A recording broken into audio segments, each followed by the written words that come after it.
Qu'est-ce que le suffrage à un tour, approbation et préférence?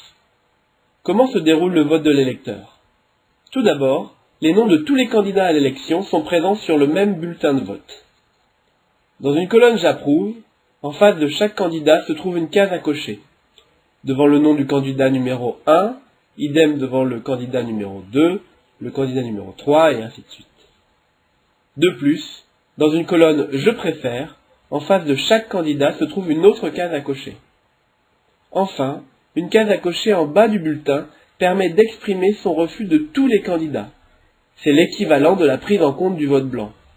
En cochant cette case, toute autre case cochée devient invalide.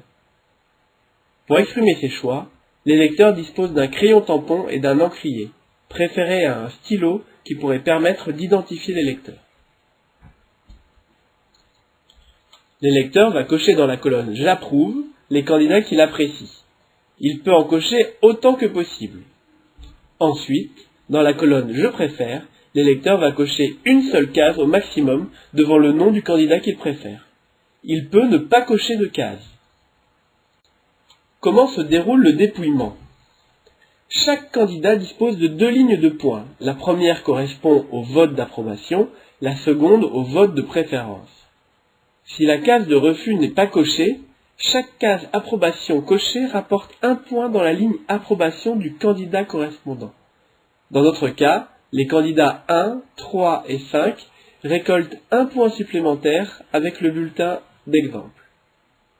Ensuite, la case préférence cochée rapporte 1 point dans la ligne préférence du candidat correspondant.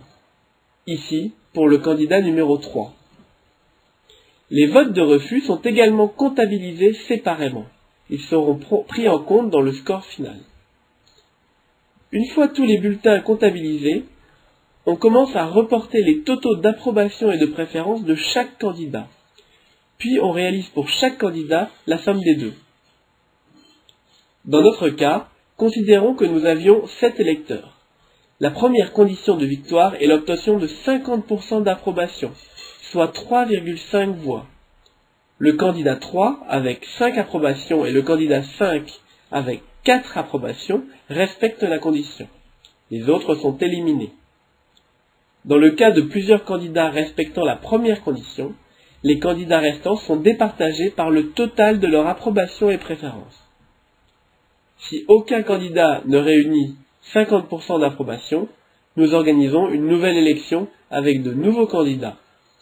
Si aucun candidat de la seconde élection ne réunit 50% d'approbation, nous organisons une troisième élection avec de nouveaux candidats et les 2 meilleurs candidats ayant obtenu la meilleure approbation plus préférence des 2 élections précédentes.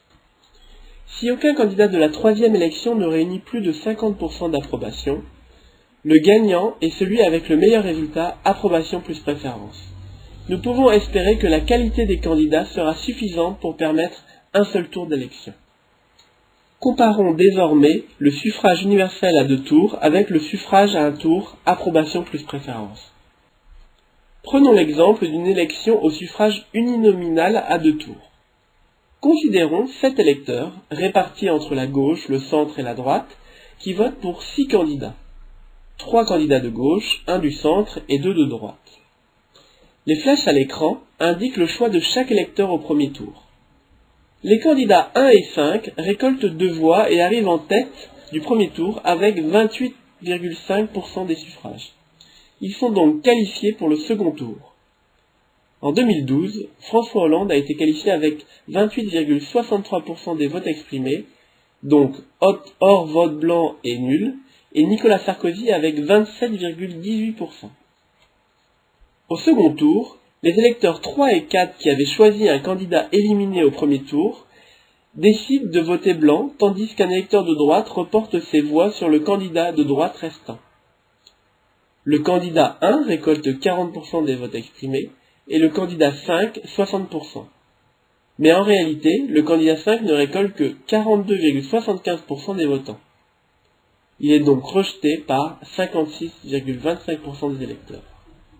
En 2012, François Hollande gagne la présidentielle en réunissant 48,6% des votants, blancs et nuls compris. 51,4% des électeurs sont donc opposés à son élection.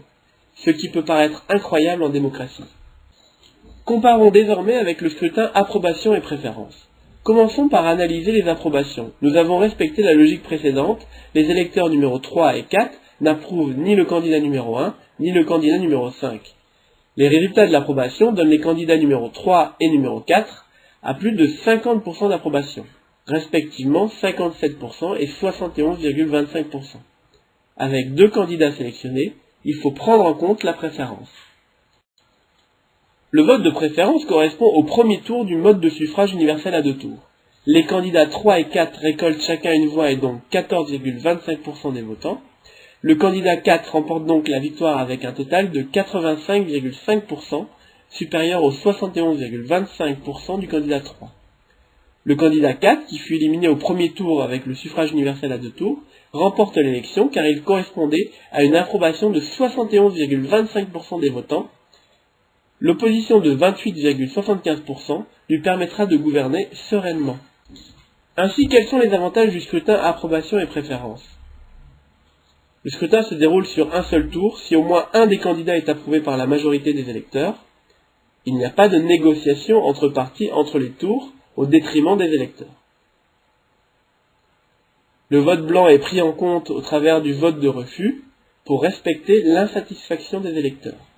L'électeur a la possibilité de s'exprimer sur plusieurs candidats, plus besoin de mettre en avant la stratégie antidémocratique du vote utile. Sauf dans des cas extrêmement rares, le candidat élu dispose de plus de 50% d'approbation.